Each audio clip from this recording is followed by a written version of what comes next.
Hey, good morning, everyone. Welcome to April Leadership Live. First of all, we want to congratulate everyone who completed the first quarter employee engagement session. Uh, all you guys should have received your pins. So that was a great 3 sessions. The theme for this quarter is going to be creating the best you. So today we are going to be talking about personal financing, which personal financing can help you become the best of you too if you uh, learn how to, I guess, take care of your finances, which Dr. Corrine is going to speak on that. So, Dr. Corrine or Dr. Farbar, the floor is yours.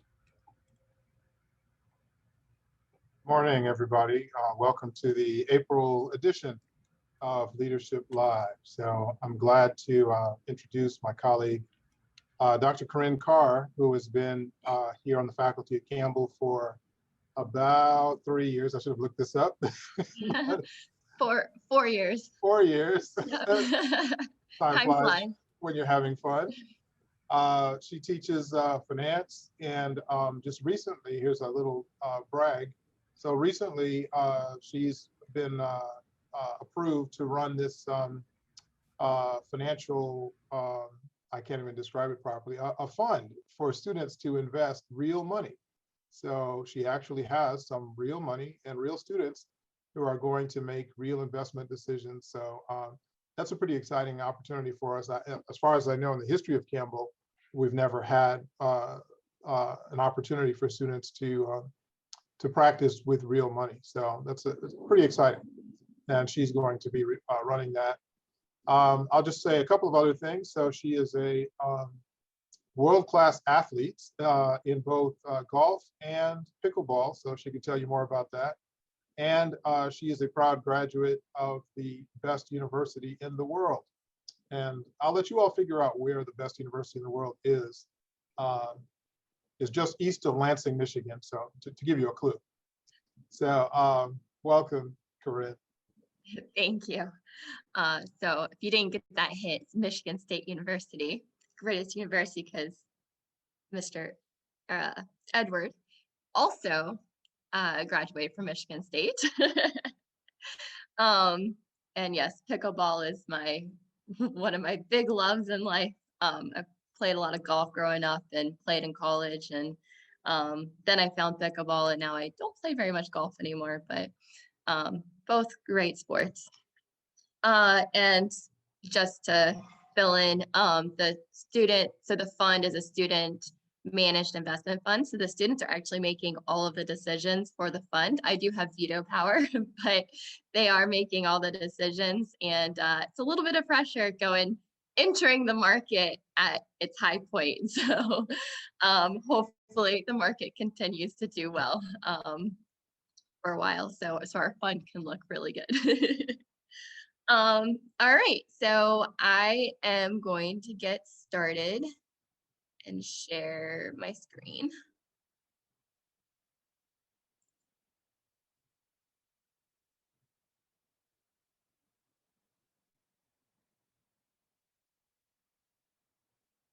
So I think, well, I can go through this. So this is obviously part of the Leadership Live.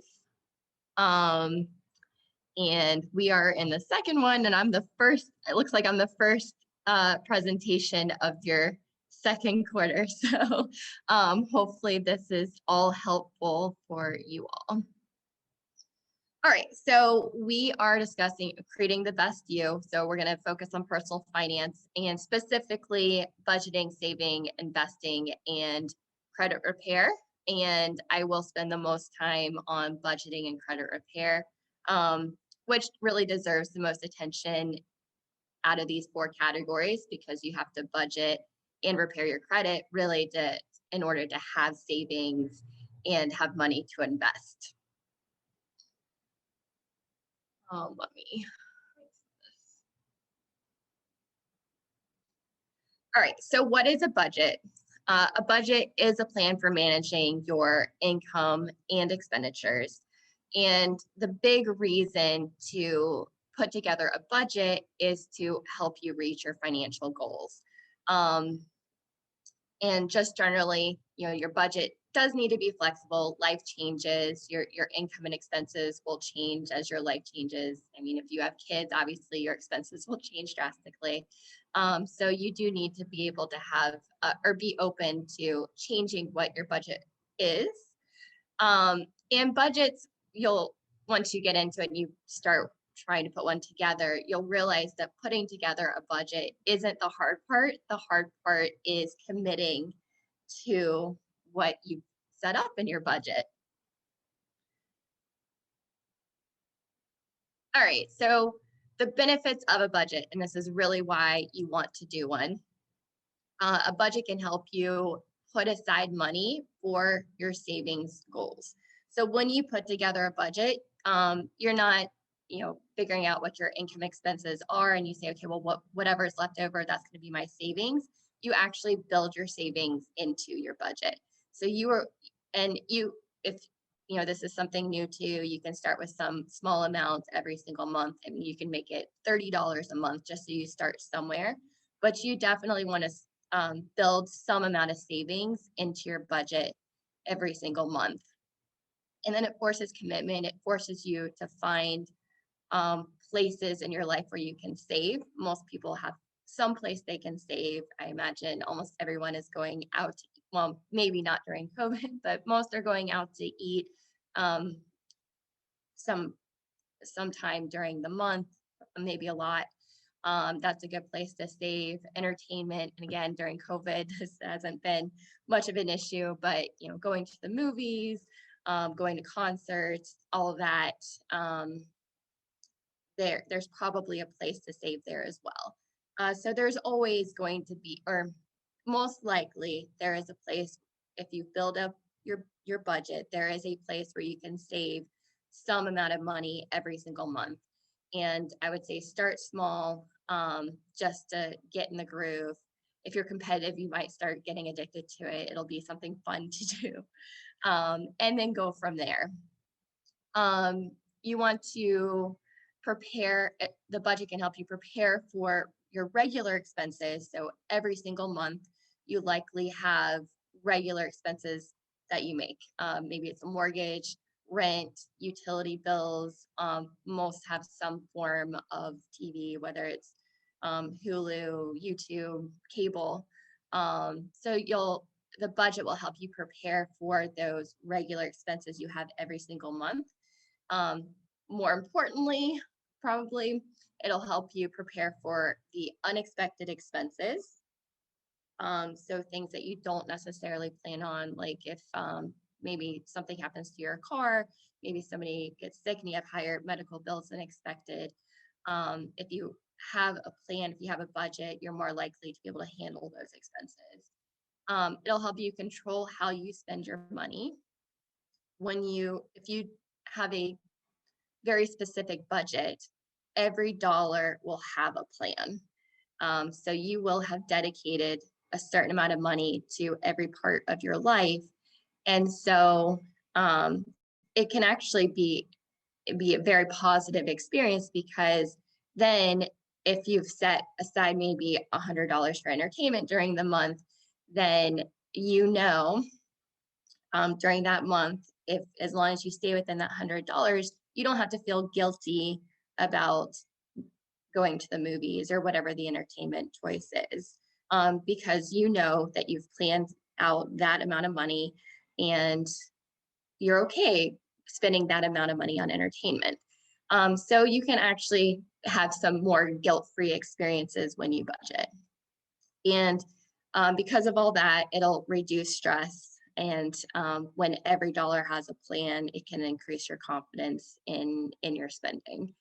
Rather than, if you don't have a plan and you're kind of not really sure where your money's going, or if you're going to have enough for all of your required expenses at the end of the month, then maybe you'll feel guilty about going to a movie. But if every dollar has a plan, then you don't have to worry. So we have 4 basic steps to developing a budget. The number 1 is to establish goals. Why do you want to put together a budget? And this could be any number of things. Maybe you have debt that you want to work to pay off. Maybe maybe you have children and you want to be able to finance certain things in their life. Maybe it's putting yourself in a position to better invest in your towards your retirement. Whatever it is, it's really important to have goals, because if you have goals and you have specific reasons for why you are putting together a budget and saving and then in the end investing, then you're much more likely to stick to it. Number two would be to estimate your income and expenditures. That's the whole process of putting together the budget. So you have to know what your income is, and you have to know what your regular expenses and irregular expenses are to set up the budget.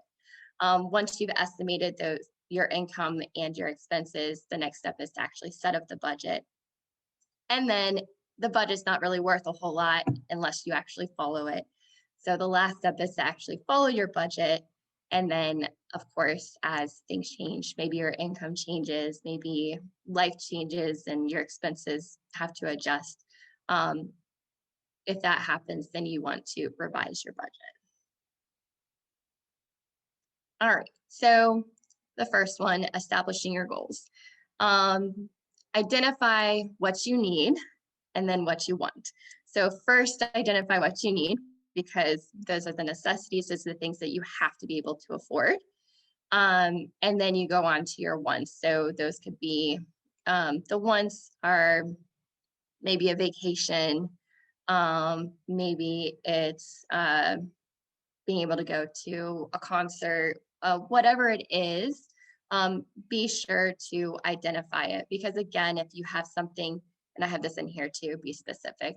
If you have a goal, a specific goal, you have something very specific that you're working towards, then you're more likely to stick to your plan and stick to your budget.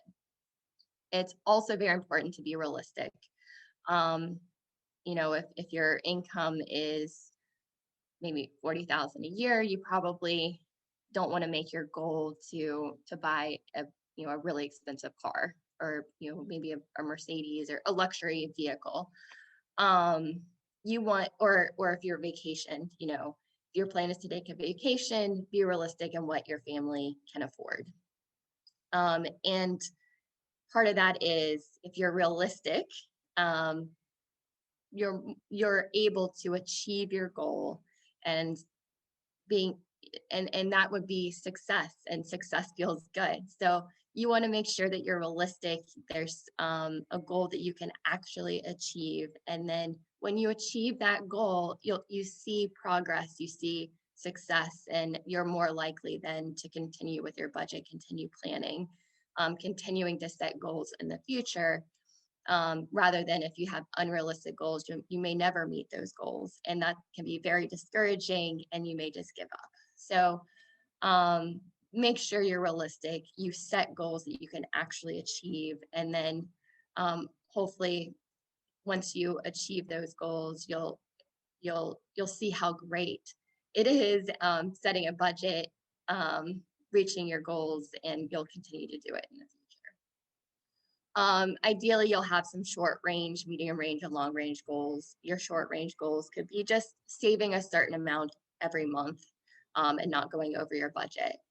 Or medium, short range also could even be a vacation. Maybe it's to afford doing more fun things during the month, whatever entertainment you like. Medium range could be maybe you want to be able to afford certain things for your kids. Maybe they're young and you want to be able to put them in basketball camp or tennis lessons, whatever it may be. Long range, for sure, retirement.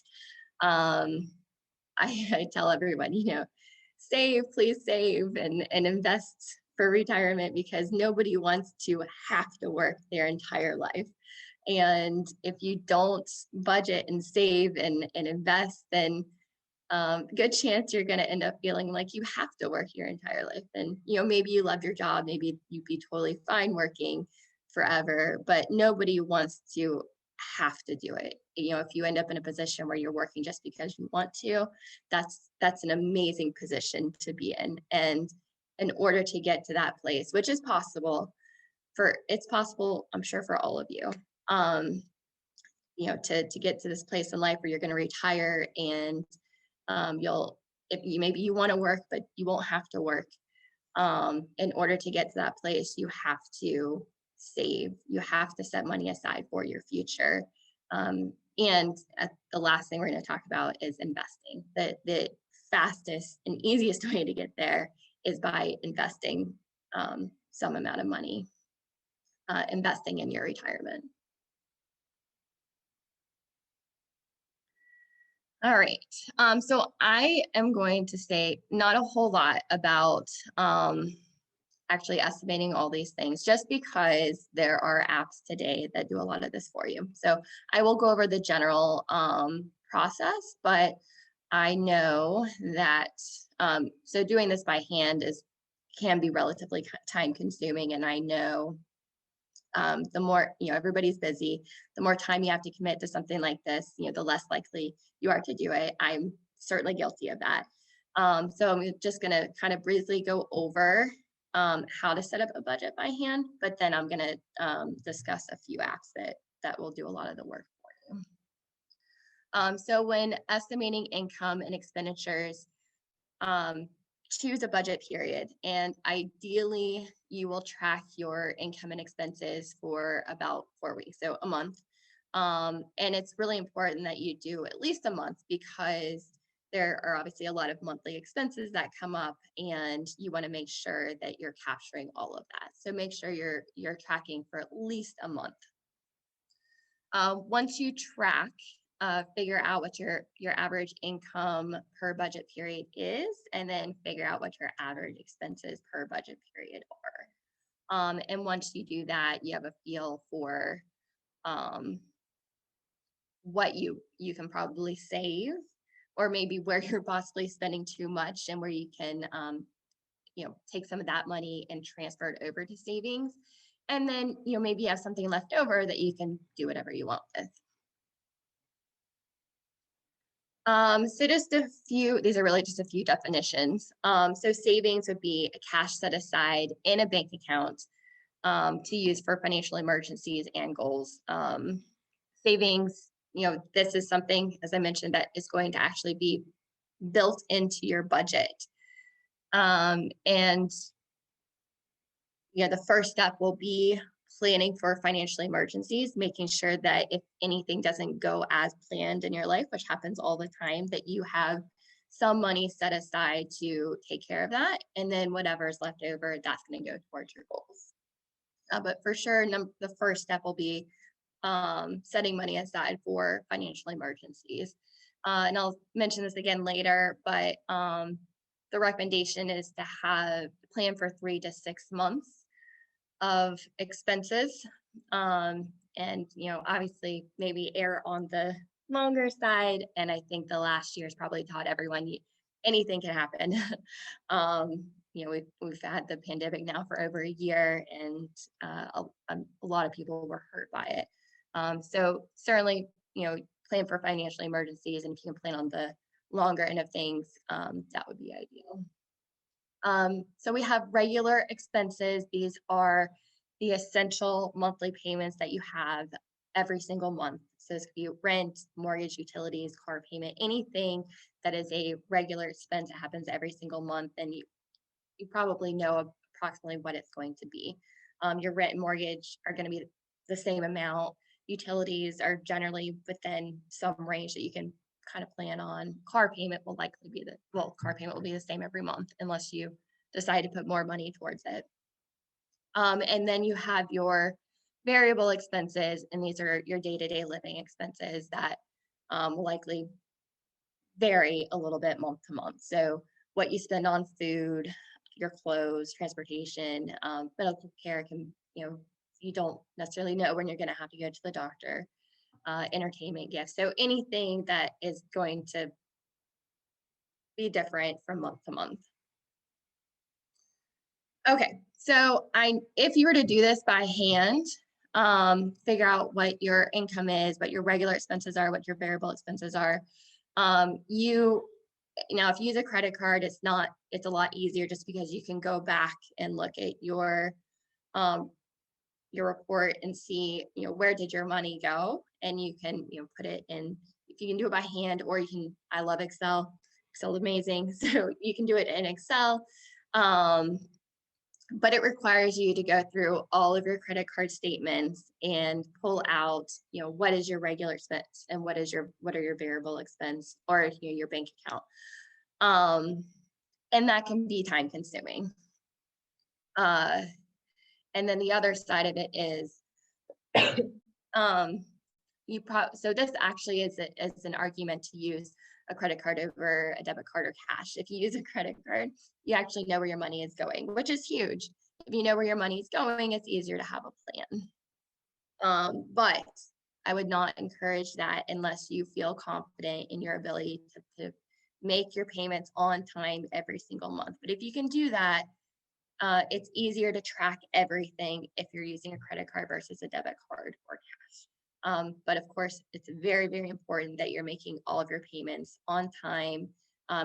Treat the credit card the same way you would treat your debit card. You don't spend anything you don't have. So if you don't have the cash, don't buy anything with credit. Only buy it if you have the money.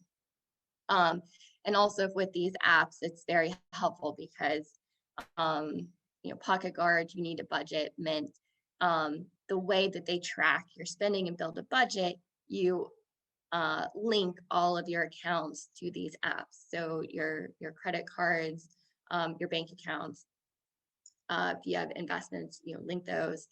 And then they will look, they have these algorithms, they look at all the information, they figure out what your income is, what your expenses are, and then they guide you from there. But this is a lot easier for the apps to manage and be accurate if you're actually using it rather than cash. So the highest recommended budget app is Pocket Guard. CNBC highly recommends it. But some others and some of these may be better for you than others, depending on what your spending tendencies are. But Pocket Guard seems very good. So it links your bank accounts, credit cards, loans, and investments, and then it builds a budget for you. It forces you to build in savings. And then Pocket Guard you can actually link your bank account to the savings feature where it will actually transfer money for you into savings based on what your spending habits tend to be, which is great. When something's doing something automatically for you like that, you're probably more likely to do it. But some others are you need a budget. And it's similar. They will, you link all of your accounts. It builds a budget for you also. And it's great for goal tracking.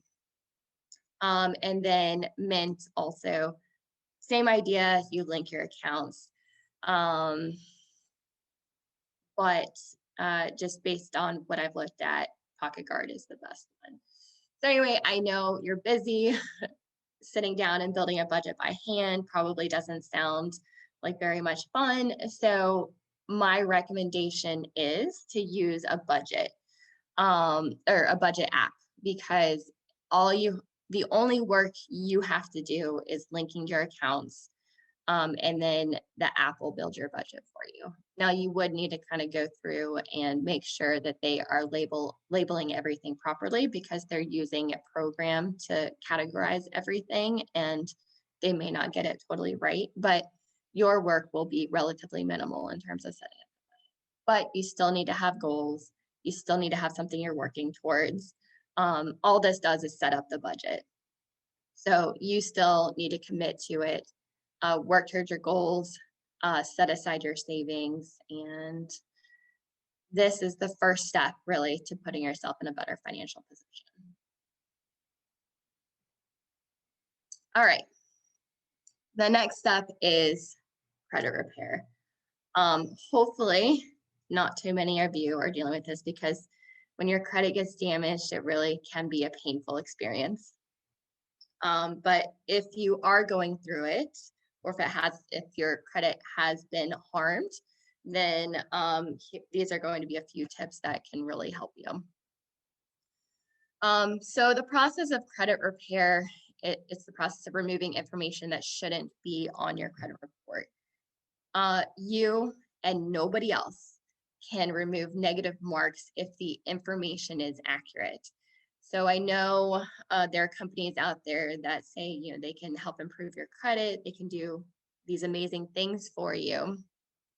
But those companies, there is nobody out there that can remove negative marks from your information if it's accurate. So if there's anyone or any company that promises to do something like that, it's a scam. So make sure you remember, nothing that is accurate can be removed. I will tell you, you may be able to very temporarily get something removed, but if the information was accurate, it'll end up back on your report. You can hire, you can hire credit repair services to remove incorrect information and help rebuild your credit. But just so you know, I mean, you have to pay for those services, and it could be maybe $100 a month, and everything those services do, you can do on your own. So I'm going to give you a little bit of guidance on what you would need to do if maybe there is some incorrect information on your credit report, what you would need to do to get that information removed. And it's certainly worth, I mean, $100 a month is a lot. I mean, if you can do that on your own, I feel like it's certainly worth doing. So I would certainly try to go through the credit repair process on your own first. And if you just feel like you can't do it, then maybe look to hire somebody. So a Federal Trade Commission study found that 5% of consumers had errors on their credit reports. That I was surprised by that number. It's a lot more than I expected. So what this says is make sure you check your credit reports. So you can get free weekly credit reports from Experian, Equifax, TransUnion, Credit Karma. Credit Karma, if you sign up, it doesn't cost anything. You can set it up so that they will email you every time something changes in your credit report. And they track Equifax and TransUnion, and usually all three of these are relatively close in how they are rating your credit. So certainly the first step to repairing your credit is to check your credit and track it, because if something that shouldn't be on your report shows up, if you're tracking it, you'll know, and you can deal with it quickly and right away. And then also, let me say something real quick. Experian, Equifax, and TransUnion. I know I only mentioned Credit Karma. It tracks Equifax and TransUnion, and it's kind of, in my opinion, it's a more convenient way to track your score. But you can also go specifically to Experian, Equifax, and TransUnion, go specifically to their sites, and you can get your report for free.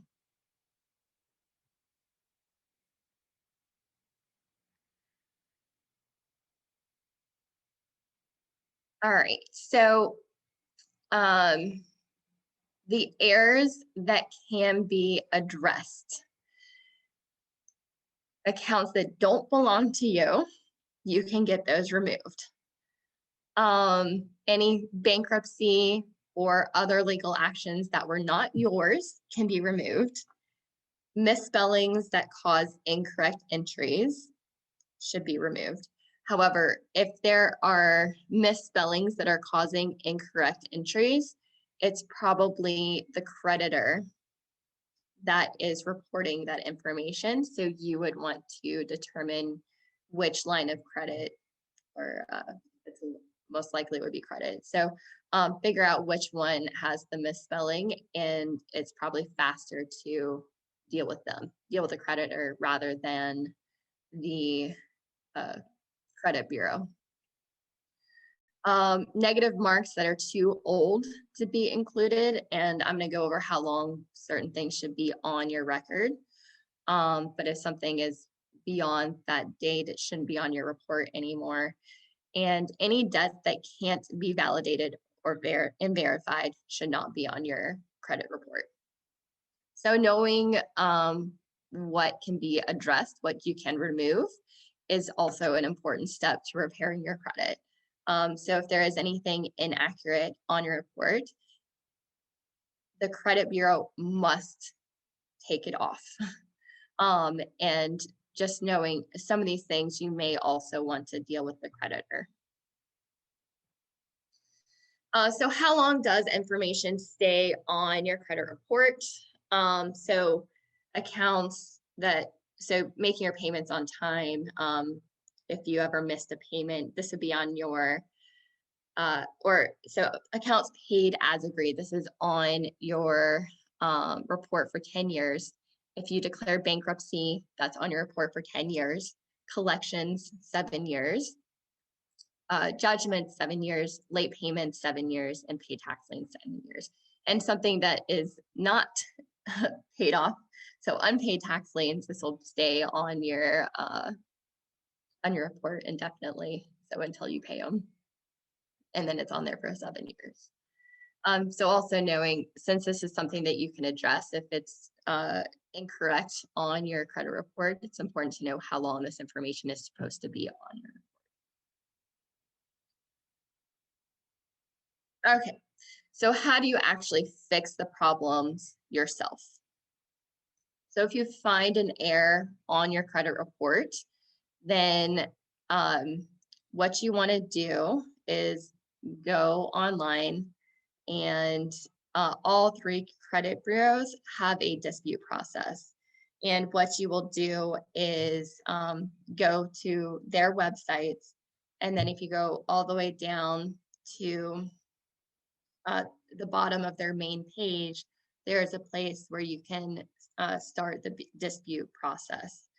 If you have trouble finding it, it is on the home page. So the first page you go to when you go to their website, just search in the page dispute and you'll find it. And it may seem intimidating, but if you need to write a letter or anything like that, there are templates online where most of the work has already been done for you. You'll just have to modify the template and then send that on to the credit bureau. And I would for sure say try this on your own first. If it doesn't work, then maybe work with a company whose job, their business is repairing credit, disputing errors. But just because it's safer and you can save a lot of money by doing it, I would say try the process online. These sites, the credit bureau sites, will actually walk you through the process. So just make sure you go to the main site and search for dispute process on the page. Then to actually repair your credit, obviously fix the errors, but the next step, if everything on your report is accurate, the best thing to do is to just start managing your accounts properly. So you use less of your available credit. So if it's possible for you to pay off your credit card balance every single month, you may want to make payments more frequently during the month because it'll bring your percentage of credit usage down. And a lower credit utilization ratio is better for your score. And they pretty much say as long as you're below 30%, as long as you're using less than 30% of your available credit, you're in a good place, but lower is better. Lower will help your score. The other thing that you should do, your payment history is 35% of your score. So making sure that you make all of your payments on time is really one of the best things that you can do for your score. And it'll take time. You just have to accept it's going to take time for your score to go up, but you got to start somewhere. So start making your payments on time and use less of your credit. Oh, I just mentioned this. Okay. So your payment history is the most important factor affecting your score. If you can, so this too, if you can bring your late accounts current. Once late accounts or accounts where you were carrying a balance, once they are current, there is actually something you can try to do to improve your score. You can write a goodwill letter to the creditor asking them to remove the negative mark from a late payment from your credit report. Now, it doesn't guarantee that they'll do it, but there's a chance that they will. And same thing, if you look online, there are goodwill letter templates, and it's most of the work for you. Just modify it to your specific situation. And if something really specific happened, like maybe you lost your job and you weren't able to make your credit card payment, but it was an unusual event, then they may remove the negative mark.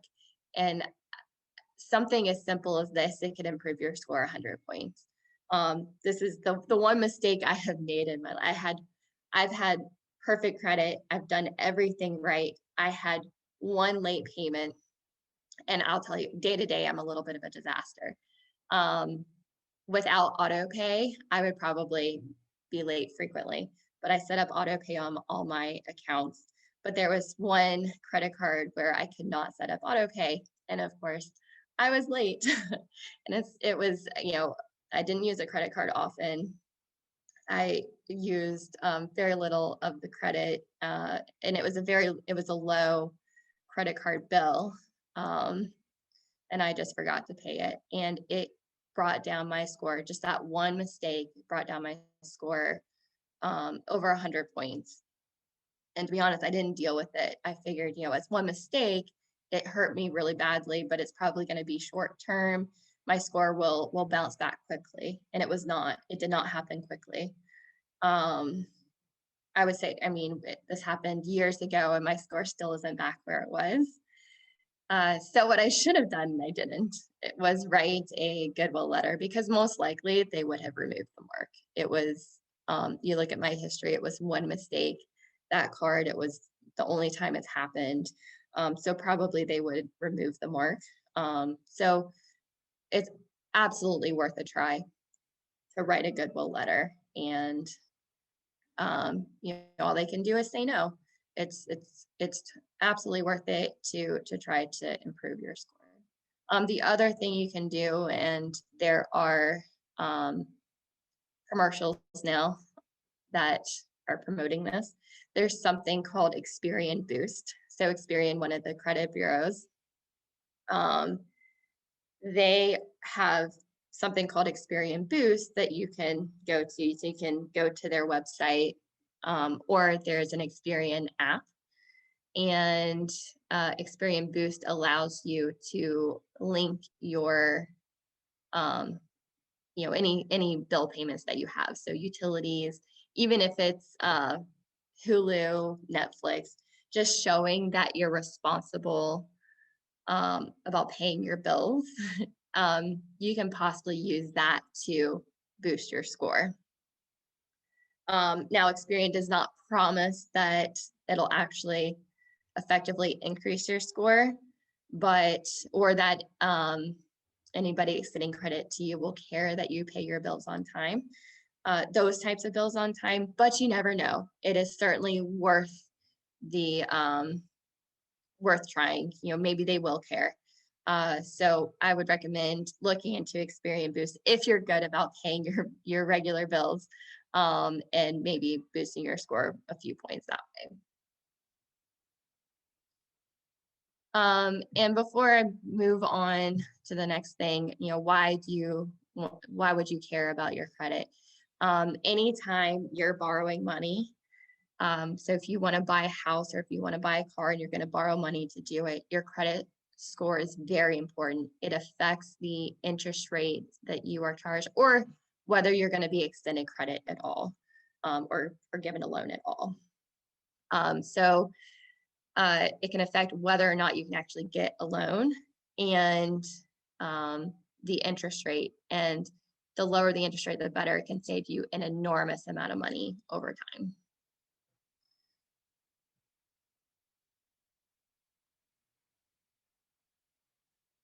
So if you decide, instead of trying to repair your credit on your own, to use a credit repair business, just be very, very careful.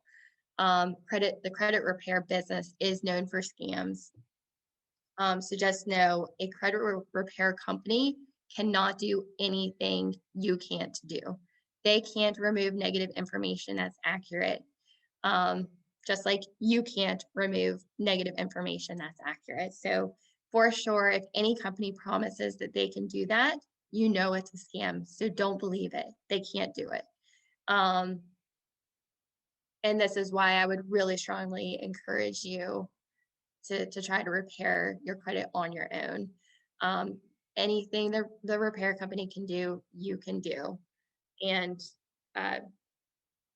this huge promise to improve your credit quickly is just not going to happen. They can help you maybe build a plan to get to a better place, but whether it's them or it's you, it's going to take time. It could take years, honestly, but you got to start somewhere. Okay, so the last couple things we're going to talk about are saving and investing. So most importantly, setting up the budget, because you're probably more likely to save if you have a budget. Credit repair, if you have good credit, it's going to make your life so much easier, and you will save a lot of money over time. Also, it encourages you to make your payments on time, which will also help you save.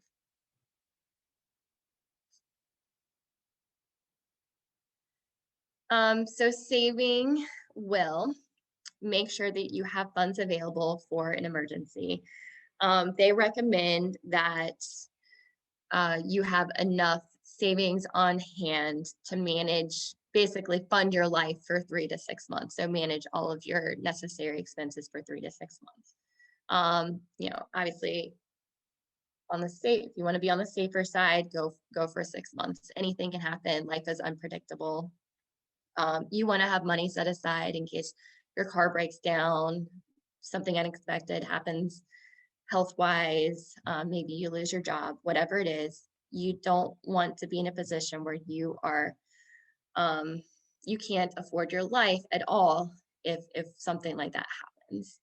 And something like your car, you don't want something like your car breaking down, or maybe your dishwasher breaks. You don't want something like that to put you in debt. Instead, save some amount of money so that if something unexpected happens in your life, you can afford to handle it. It'll also allow you to achieve whatever your financial goals are, whether it is, what an initial goal could be, setting up an emergency fund, which is extremely important. It could be helping your kids pay for college, vacation, just whatever they are. Saving will help you achieve those goals. So a few tips on saving. Some things that you can do. You can schedule a recurring deposit from your checking account into a linked savings account. Of course, make sure those funds are going to be in your checking account, so that you don't take out more than you have. The other thing that you can do, and I checked, you all have the ability to do this with your companies. You can deposit a portion of your paycheck directly into a savings account. And that savings account should be designated, it should be for something specific. So it is specifically your emergency fund, or money that you're setting aside for other goals. I recommend this just because if that money is going directly from your paycheck into those funds, you really don't ever see it. You don't ever view that money as spending money. And if you don't see it, you won't miss it as much. It's just like, the government is brilliant. They take your taxes directly out of your paycheck and you just don't even think about it. That money is never in your account. It's just going directly to taxes. So if you send it directly to your emergency fund or, an account dedicated to your other goals, you're likely never going to miss that money. It's like you never had it. So if you do this, as I just said, it relieves the need to think about it. It's happening for you automatically. You've set it up. You don't have to think about it's going there every single month or biweekly if you get paid biweekly. And since you're sending it there directly, you're less likely to spend that money on unnecessary purchases. And since you're not really seeing that money go into your spending account, then you may not miss the money at all. And if you feel like you can't do this now, if you ever get a raise or something along the, you just end up with more money than you really planned on having, send that directly into savings or into investments, because you get used to living with a certain amount of money. So if you all of a sudden you end up with slightly more, you probably won't miss it. You've already adjusted to living on the amount that you've been living on. So if you get an increase in your income, maybe send at least a portion of that into savings. And again, you probably won't miss that money. All right, so the last thing we're going to discuss is investing. And I really am only going to just touch the surface of this subject. We could spend an enormous amount of time talking about investments. But just to get you started and give you some fundamentals and some encouragement to invest, that's what we're going to cover here. So investing is the process of using money that's not required for personal and family needs to increase overall financial worth. Investing is different from savings just because when you invest, you do take on some risk. Saving, there's no risk. You're just setting aside money for an emergency or for future use. And it's just there, it's cash. Investing, you are taking some amount of risk. And if you take on risk, that means that while there's, potential to have great returns, earn a lot, there's also a risk that you could lose money. But they say there's no reward without taking risk. So, and the research shows and history would suggest that if you do take that risk and you're smart about it, then you will get a reward for taking on that risk. So a little bit of motivation for investing. And it's the power of compound interest. So if you invest and you earn, you earn interest, then you actually end up with this exponential growth in money. Your money will actually grow faster and faster and faster because you earn interest and then you earn interest on that interest. But here's a little example that puts it in perspective. So we have two individuals, Anna and David. So first we'll look at Anna. So Anna opened a retirement account at age 25 and invested $5,000 annually for the next 15 years. At age 40, she stopped funding the account, but left the money to grow at a rate of 10% each year until age 65. At age 65, she has almost $1.7 million. So she only funded her retirement for 15 years, $5,000 a year for 15 years, then left the money invested, but stopped contributing anything to it and ended up with $1.7 million at age 65. Now let's look at David. David didn't start saving for retirement until age 40. So 15 years after Anna. He also invested $5,000 annually, also with a 10% return, but he contributed for 25 years. At age 65, he has almost $500,000. To me, this is extremely powerful. Anna only contributed funds for 15 years and ended up with $1.7 million just because she started early.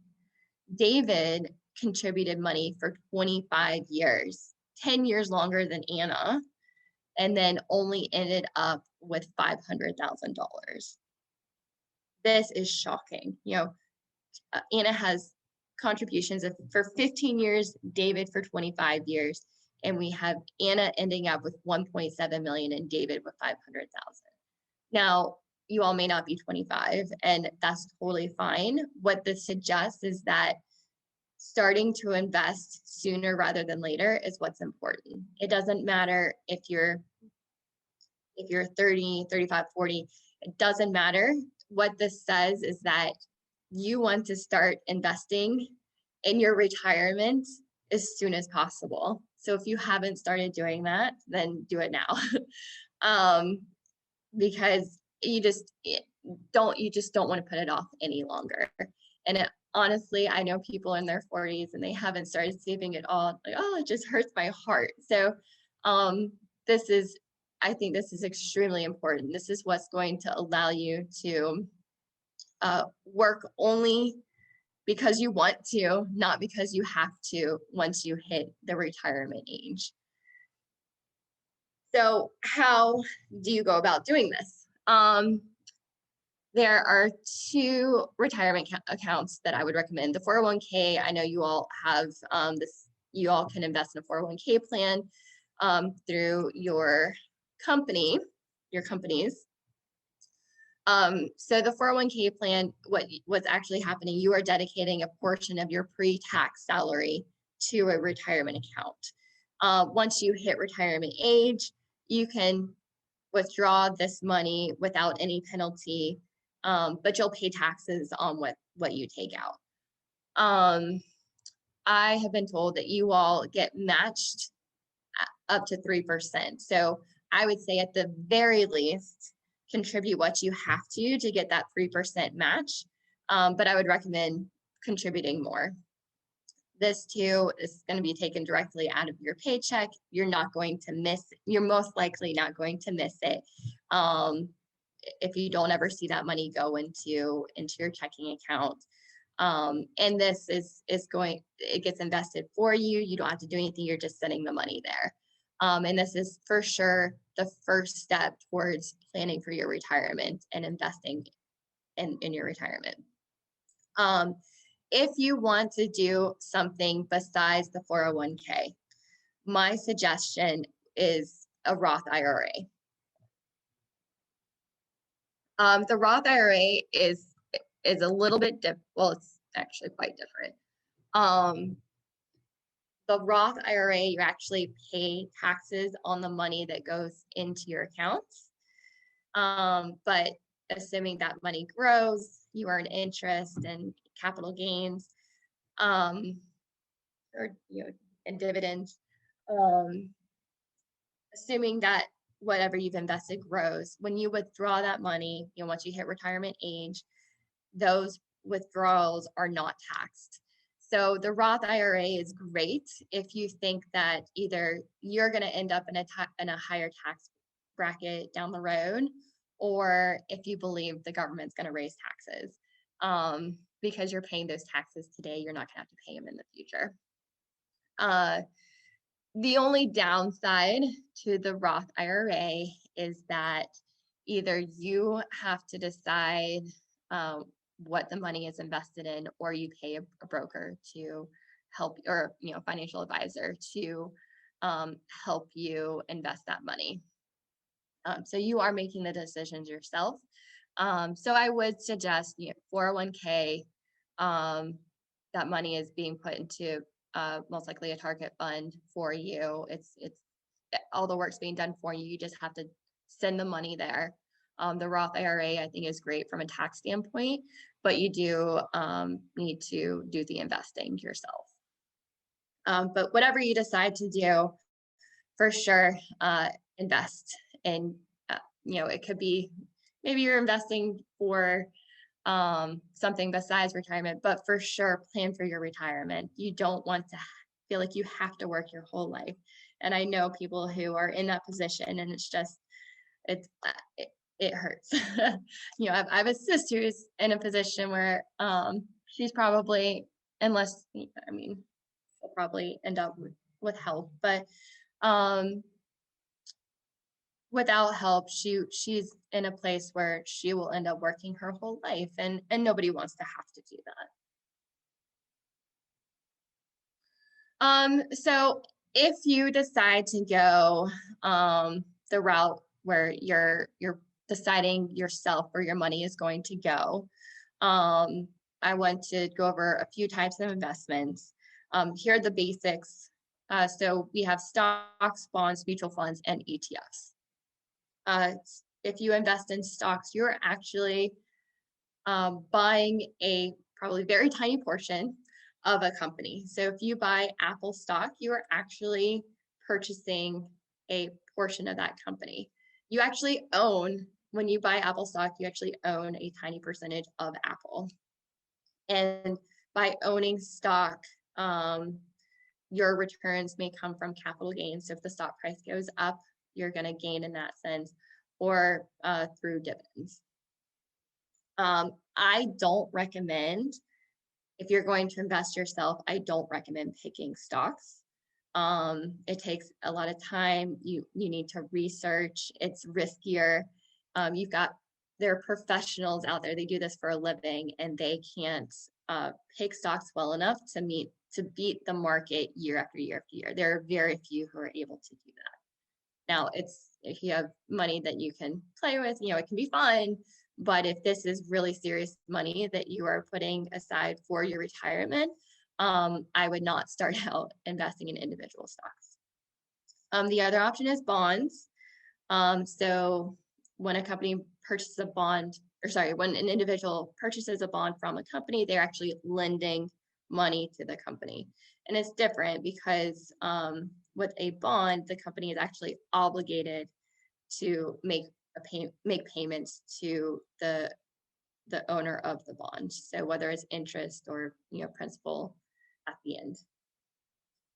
Bonds too, I think it's much better to, if you want to invest in bonds, invest in them through mutual funds. And this is what I'm going to spend time on, the mutual funds and ETFs. So mutual funds are so a mutual fund is an investment company that pulls the money of thousands of investors and buys a collection of investments that may include stocks, bonds, and other financial assets. So what's happening is the funds from a lot of different investors is being pulled, and then those funds are being used to put together an entire portfolio. So when you invest in mutual funds, you are able to use possibly a very small amount of money to be invested in an entire portfolio. So it's the easiest way for you to diversify cheaply. Also, the mutual funds are managed by a professional. So basically, you're getting access to professional management by investing in these mutual funds. So it's a lot safer because somebody's putting together a fund for you. You don't have to go out and put together the fund yourself by deciding what stocks and bonds that you want to invest in. So for sure, if you're going to do go through this process on your own, I would suggest investing in mutual funds. Now, something that is very similar to a mutual fund is an exchange traded fund or an ETF. It is really just like a mutual fund, except that it trades like a stock. So a mutual fund you can't move in and out of during the day, but an exchange traded fund, an ETF, you can. So either one of these, it's similar. It's still funds being pulled together or money being pulled together to invest in an entire fund. And I think if you're investing your own money, you're probably not moving in and out of it during the day anyway. So I think either one of these options is going to be good. Now, my suggestion would be if you're going to invest in a mutual fund, the name of the fund will generally tell you what the fund is invested in. Now, I would suggest starting on the safer side. And if you're going to invest in an equity fund, so stock, if the fund holds stock, then I would suggest staying in the large cap range. And this large cap will likely be in the name of the fund. And these are larger companies. They've been around for a long time. They have a long history. And probably good or bad times, they're going to stick around. And bad times, maybe they'll go through those bad times, but they're going to bounce back and probably hit whatever their high was. They're safer. And then for bonds, if you invest in any funds that contain bonds, just make sure that you're sticking with investment grade or government debt is very safe. So anything, if it's corporate, I would say in the AA or AAA rating, well, for sure investment grade. So if you invest in mutual funds yourself, I would, in the beginning, stay in the safer range, and good or bad times, you're probably going to stay okay. So if you're going to invest yourself and put together a Roth IRA by yourself, then you will need to do this through a stockbroker.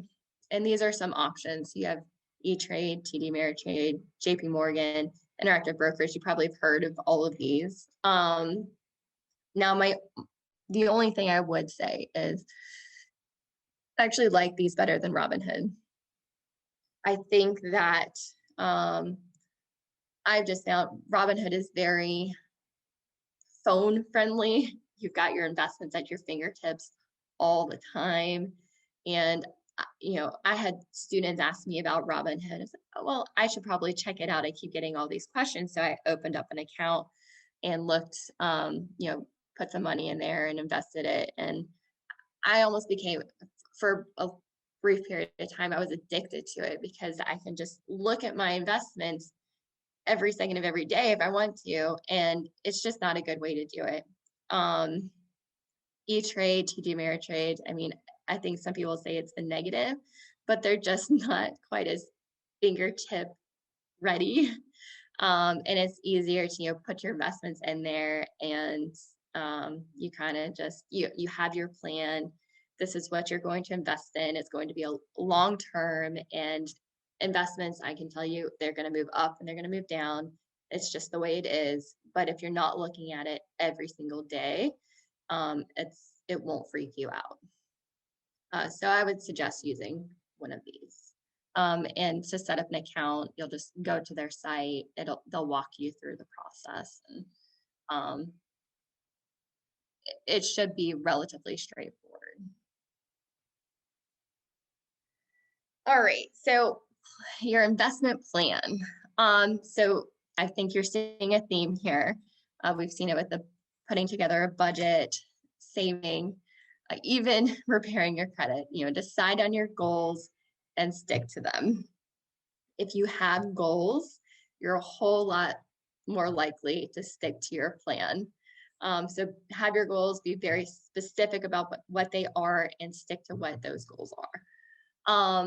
When it comes to investing, don't be greedy, but this is really a bigger issue if you're investing in individual stocks. You may want to have a plan, if your investment grows by 25%, then you're going to sell it. But for funds, it's, I would say it's not quite as important to have some kind of standard set like that. Instead, I would just maybe say if this grows by 20 to 25%, just have a plan look at the investment, decide if you should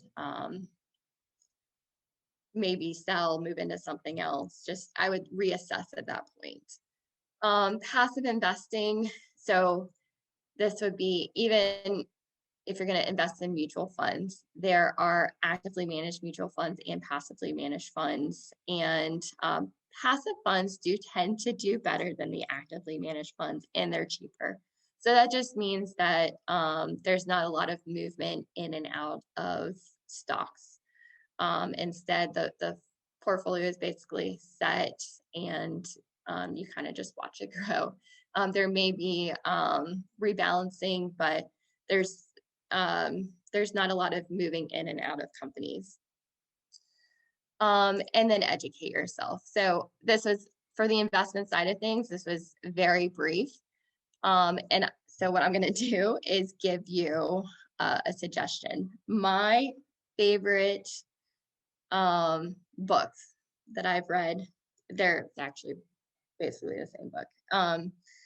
There's Money, Master the Game, and Unshakable. Money, Master the Game is it's very long and intimidating.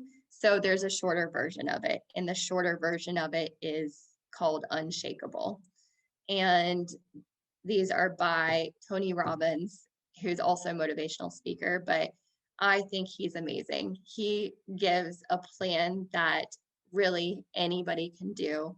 He tells you what to watch out for. I mean, I think some people don't trust the finance, don't trust anybody in finance. They don't trust financial advisors to, tell them what they really should do, or, I think a lot of people think that individuals in finance are looking out for themselves, but Tony Robbins tells you what to look out for if you do hire somebody to help you financially, what you want to look for and who you hire.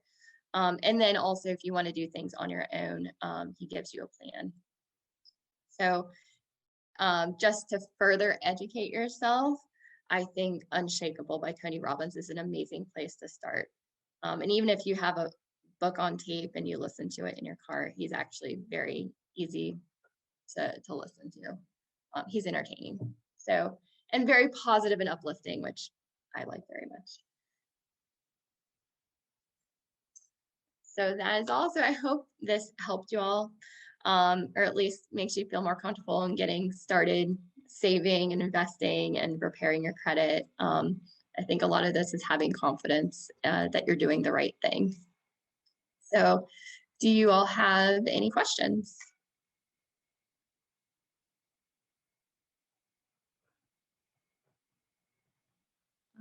And I see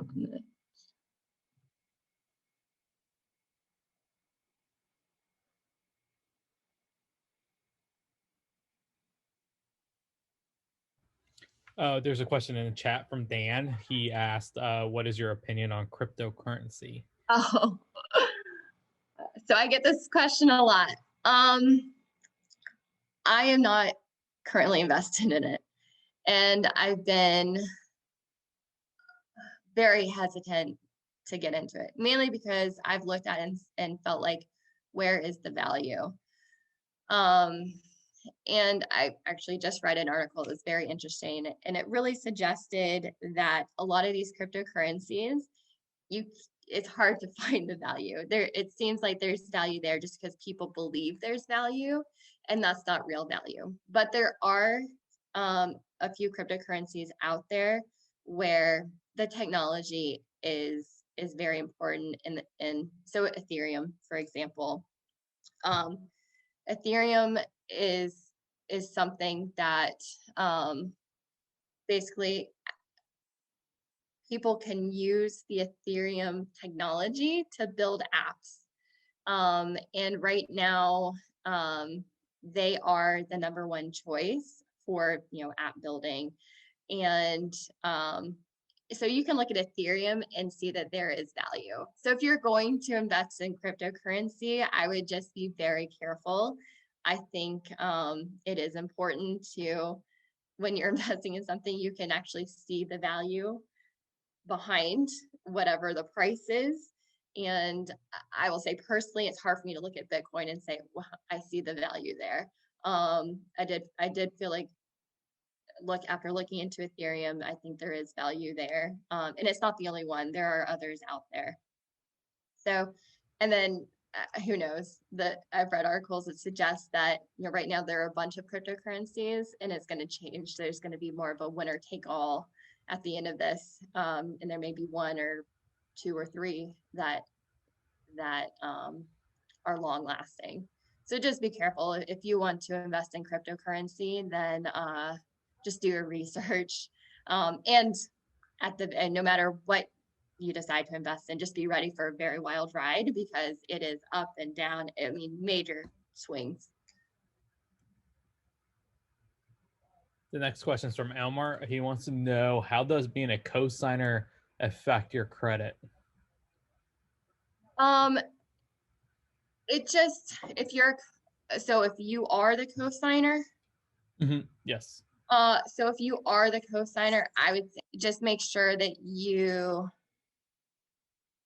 better trust whoever you're co-signing with, because if they don't do everything properly, it could negatively affect you. And I think that's the biggest risk, that if you are so if you're helping somebody else get a loan, then if they don't make all their payments on time, do everything properly, it could negatively affect you.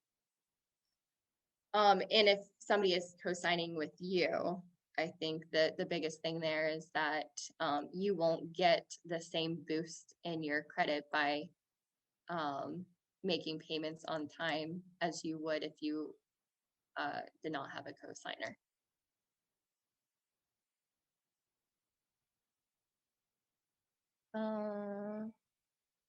Any more questions, anybody? I think there was one more up at the top. Is it true that you should have at least 3 months salary saved in case of job loss or for other life-changing events? It doesn't have to be your salary. 3 to 6 months of your expenses. So just making, of course, unless you're spending your entire salary every single month, it doesn't need to be your entire salary. So whatever your expenses are, your monthly expenses are, and that's why you would want to have a budget, so you actually know what that number is. You want to save 3 to 6 months of your expenses.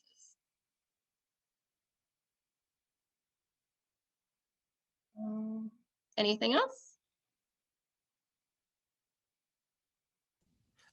I have a question. So I was told by my older brother that checking your credit frequently hurts it. Is that true, or is that a misconception? It will not hurt. So you can check your credit for free. What will hurt it is if you are trying to get a loan, or if you apply for a credit card, they will check your credit, and that does hurt your score.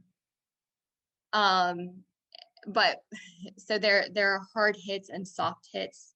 So if you go and get a mortgage, that's going to be a hard hit.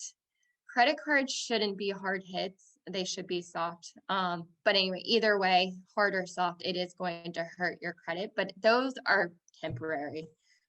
Those hits will last less than a year. Oh, okay, thank you.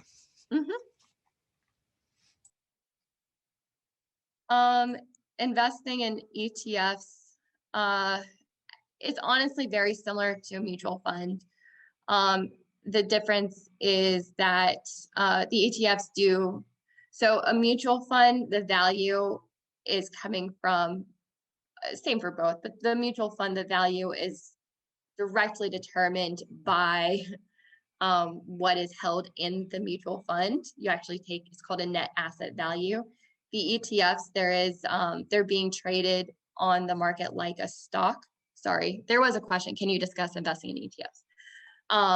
ETFs are traded like a stock. So you obviously have a net asset value. So, the the value of everything held in the fund, but then there is a supply and demand aspect to it as well, where the market is determining the price. But as far as deciding to invest in an ETF or a mutual fund, as long as you're not day trading, in my opinion, it shouldn't matter. Research the fund and make sure you believe it's a good investment. And I still, if this is something new to you, I would stay on the safer side and invest in funds that are invested in large cap companies. You can look at what they're invested in. You should recognize most of those companies, since most of the companies we all know are large cap companies.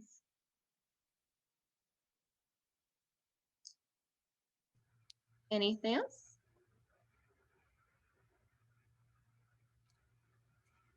Well, thank you everyone for joining our Leadership Live for April, and thank you, Corinne, for giving us a great description on and tips for finance and how to repair our credit and how to budget. Of course. Thank you, everyone. Thank you.